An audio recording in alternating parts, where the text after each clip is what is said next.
हाय दोस्त, मैं चंद्रशेखर और स्वागत है आपका टारगेट परीक्षा में। और आपको बता दूं आज संडे है। और संडे के दिन देखो, मैं मैथ और जो मेरा मैथ है और जो मेरा टॉप 10 है वो मैं नहीं डालता। ठीक है। और संडे के दिन और ये जो मेरा इतिहास और भूगोल चल रहा है, इसका कोई टाइम नहीं है। जब मुझे मौका मिलेगा तो मैं ये वीडियो डाल दिया करूँगा। और आप देखो, और लेकिन मैं पूरा पढ़ाऊँगा। ठीक है, बीच में आपको नहीं छोड़ूंगा। और आपसे ये भी कहूँगा, अगर आप इसको पढ़ लेते हो तो ये आपका ये समझ लो कि अगर कोई जीके में पेपर दे रहे हो तो 80% आपका क्वेश्चन होगा। ठीक है। तो चलो आज हम पढ़ते हैं मैदान। हमने पढ़ा था पर्वत, उसके बाद हमने पढ़ा पठार, फिर आज हम पढ़ेंगे मैदान। ठीक है। तो हमने जाना था पर्वत 26% भूभाग पर पर्वत है, 33% भूभाग पर पठार है। और देखो 41 और 42 43 ये दोनों मिलते हैं, तो 41% भूभाग पर क्या है, मैदान है। तो आज हम पढ़ेंगे मैदान। ठीक है, विश्व के मैदान। और आपको बताया है ये जो होते हैं ये द्वितीय श्रेणी के उच्चवास है। ठीक है, उच्चावाच्य है। द्वितीय श्रेणी के उच्चावाच्य होते हैं मैदान, और पर्वत पठार सब ये सब क्या होते हैं, द्वितीय श्रेणी के उच्चावाच्य होते हैं। कह रहा है कि मैदान मैदान जो होते हैं वो समुद्र तल मतलब सागर तल से ऊंचे और नीचे हो सकते हैं। ये नहीं कि जो ऊंचा है वही मैदान है या जो नीचे है वही मैदान है। ये ऊंचा और नीचे दोनों हो सकते हैं। ऐसे उत्तरी अमेरिका का ग्रेट प्लेन मैदान, तो ग्रेट प्लेन मैदान ये बड़ा मैदान है और ये समुद्र तल से नीचे है। ठीक है, समुद्र तल से इसकी ऊंचाई क्या है, नीचे है। तो ये उत्तरी अमेरिका का मैदान है। और ये मैदान उत्तरी अमेरिका का मिसिसिपी मिसौरी, आपको पता होगा मिसिसिपी मिसौरी, तो ये नदी है उत्तरी अमेरिका की सबसे बड़ी। अगर आपसे पूछेगी उत्तरी अमेरिका की सबसे बड़ी नदी कौन सी है, तो मिसिसिपी मिसौरी। और इसी के किनारे ये मैदान है, ग्रेट प्लेन मैदान। ठीक है। तो ये मैदान समुद्र तल से नीचे है, आपको इतना याद रखना है। अब यहाँ कह रहा है कि मैदानों को सभ्यता का पालना कहा जाता है। ठीक है, मैदान को क्या कहा जाता है, सभ्यता का पालना। इसलिए कहा जाता है क्योंकि जो सारी सभ्यताएं हैं, चाहे वो नील मिस्र की सभ्यता हो, चाहे हड़प्पा की सभ्यता हो, तो वो मैदानों पे पली बढ़ी हैं। ठीक है, ये नहीं कि पहाड़ों पर। ठीक है, पहाड़ पठार इस पे नहीं, कहा मैदान। इसलिए मैदानों को सभ्यता का पालना कहा जाता है। और जो मैदान होते हैं वो 41 पूरे पृथ्वी पर, मैं पूरे विश्व की बात कर रहा हूँ, पूरे पृथ्वी पर 41% भूभाग पर सबसे ज़्यादा मैदान पाए जाते हैं। और आपसे अगर ये पूछेगा कि सबसे ज़्यादा मैदान किस महाद्वीप में पाए जाते हैं, तो यूरोप। लेकिन आप कहोगे सर यूरोप तो बहुत छोटा सा महाद्वीप है और इसमें इतने मैदान क्यों पाए जाते हैं। तो अब देखो जो महाद्वीप है ना, उसमें पठार और पर्वत हैं, तो इनकी अपेक्षा मैदान कम है। लेकिन यूरोप महाद्वीप में ज़्यादा मैदान है। ठीक है। तो मैदान अगर आपसे कहाँ पूछेगा कहाँ पाया जाता है, तो यूरोप में सबसे ज़्यादा मैदान पाया जाता है। अगर आपसे पूछेगा सबसे ज़्यादा पर्वत कहाँ पाया जाता है, तो एशिया महाद्वीप में सबसे ज़्यादा पर्वत पाया जाता है। और आपसे पूछेगा सबसे ज़्यादा पठार कहाँ पाया जाता है, तो अफ्रीका महाद्वीप में सबसे ज़्यादा पठार पाया जाता है। और हम देख लेते हैं परीक्षा की दृष्टि से क्या इंपॉर्टेंट है हमारे लिए। अब देखो यहाँ कह रहा है कि विश्व का सर्वाधिक विशाल उपजाऊ मैदान कौन है, तो ह्वांगो यांग टीसी क्यांग। ठीक है, ये नदी है, आपको पता है ये एशिया की सबसे बड़ी नदी है। ठीक है, एशिया की सबसे बड़ी नदी है ये। और जो सबसे ज़्यादा उपजाऊ मैदान पाई जाती है वो यही नदी के किनारे पाई जाती है। ठीक है, इसी नदी के किनारे एशिया की सबसे ज़्यादा उपजाऊ मैदान पाई जाती है। और मतलब एशिया की नहीं, विश्व की। ठीक है, और ये कहाँ है, चीन में है।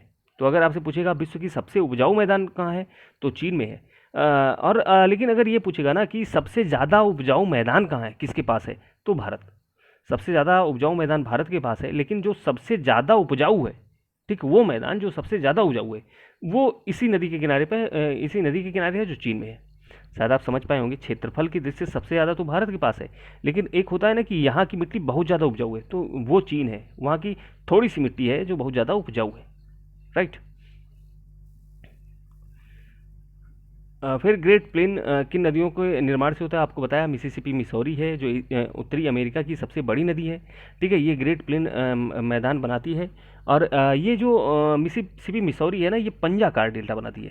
ठीक है, किस आकार का, तो पंजाकार डेल्टा बनाती है और दक्षिण की ओर बहती है और मैक्सिको की खाड़ी में गिर जाती है। ठीक है, तो अगर आपसे पूछेगा कि मिसिसिपी मिसौरी नदी एक किस प्रकार का डेल्टा बनाती है, तो आपको बताना रहेगा पंजाकार डेल्टा बनाती है, और ये दक्षिण की तरफ गिरती है और ये मैक्सिको की खाड़ी में गिर जाती है। ठीक है, अगर आप भूगोल पढ़ रहे हैं तो आपके पास मैप भी होगा, और मैप बहुत ज़्यादा जरूरी है, और मैप में देखा करो। ठीक है, जैसे मैंने ये बता दिया तो आप मैप में जाके उसे देख लो। फिर आगे चलते हैं। देखो मैदान जो होता है वो कई प्रकार के होते हैं। तो यहाँ हम पढ़ेंगे सबसे पहले जलोढ़ मैदान। जलोढ़ मैदान क्या होता है, जिसे जो नदी है, ठीक है, नदी पहाड़ों से आती है, ठीक है, इसका निर्माण पर्वतीय भागों से निकलने वाली नदियों द्वारा अपने साथ बहाकर लाए गए निक्षेपों के जमाव से होता है। क्या होता है कि नदी जब ऊपर से आती है तो अपने साथ वह कई निक्षेप निक्षेप को बहा कर ले आती है। ठीक है, और बहा के ले आती है और इधर छोड़ जाती है। जब छोड़ जाती है तो वही नदी जो मिट्टी छोड़ के चली जाती है वही मिट्टी जलोढ़ मिट्टी होती है, और ये जलोढ़ मिट्टी सबसे ज़्यादा उपजाऊ मिट्टी होती है। ठीक है, और ये हमेशा नदियों के किनारे पाई जाएंगी। क्यों? क्योंकि नदी से ही आते हैं, नदी से ही बनते हैं। ठीक है, इसलिए। और बड़े क्षेत्र में इसका विस्तार बहुत अधिक उपजाऊ होते हैं। विश्व में अधिकांश बड़े मैदान जलोढ़ मैदान ही हैं। ठीक है, तो अब देखो जलोढ़ मैदान कहाँ कहाँ पाए जाएंगे। तो जलोढ़ मैदान नदियों के किनारे हमेशा। मिसिसिपी मिसौरी मैदान, ये उत्तरी अमेरिका की सबसे बड़ी नदी है, यहाँ पाए जाएंगे। गंगा ब्रह्मपुत्र डेल्टा, मतलब यहाँ जो गंगा ब्रह्मपुत्र का मैदान है यहाँ पाए जाएंगे, और आपको पता है ये एशिया महाद्वीप में है। ठीक है, और मैदान नील नदी का मैदान, नील नदी आपको पता है मिस्र में है, मतलब अफ्रीका महाद्वीप में। तो अफ्रीका महाद्वीप के किनारे जो है वो भी जलोढ़ मिट्टी है। ठीक है, बोल्गा और डेन्यूब ये नदियाँ हैं यूरोप की।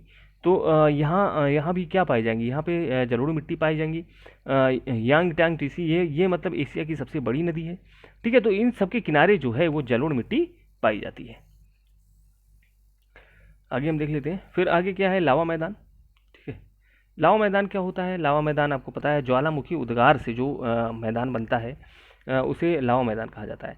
अब देखो जो दक्षिण भारत का मैदान है वो पूरा का पूरा ज्वालामुखी उद्गार से ही निर्मित हुआ है। पूरा दक्षिण भारत वो ज्वालामुखी की मिट्टियों से ही बना है। ठीक है, पैटागोनिया दक्षिण अमेरिका का पठार है, पैटागोनिया पठार, और वहीं पैटागोनिया मैदान भी है। तो ये जो है ना ये ज्वालामुखी उद्गार से ही बना है। ठीक है, लावा निर्मित मैदान ये मुख्य उदाहरण है भारत का, दक्षिण भारत और पैटागोनिया मैदान। अगर हम वहीं लोयास मैदान की बात करें तो लोयास क्या होता है, ये मान लो ये एक एरिया है। ठीक है, यहाँ से एक जगह है ये, और यहाँ से बालू रेत और धूल उड़ के आ रहे हैं और यहाँ इकट्ठा हो जा रहे हैं। ठीक है, तो यहाँ जो यहाँ पे आए और इकट्ठा हो गई तो ये एक मैदान बन गया। ठीक है, तो एक मैदान बन गया, तो ये किसके कारण बनता है।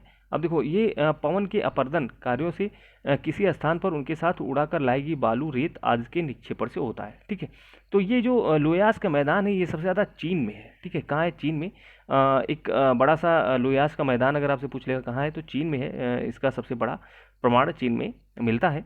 और बस इतना याद रखो आप, लोयास कहाँ है, चीन में। किसके द्वारा बनता है तो हवा के द्वारा उड़ाकर बालू रेत लाया जाता है, उसके द्वारा बनता है। ठीक है, और ये ज़्यादा कोई ज़रूरी नहीं, आपने पढ़ लिया उतना।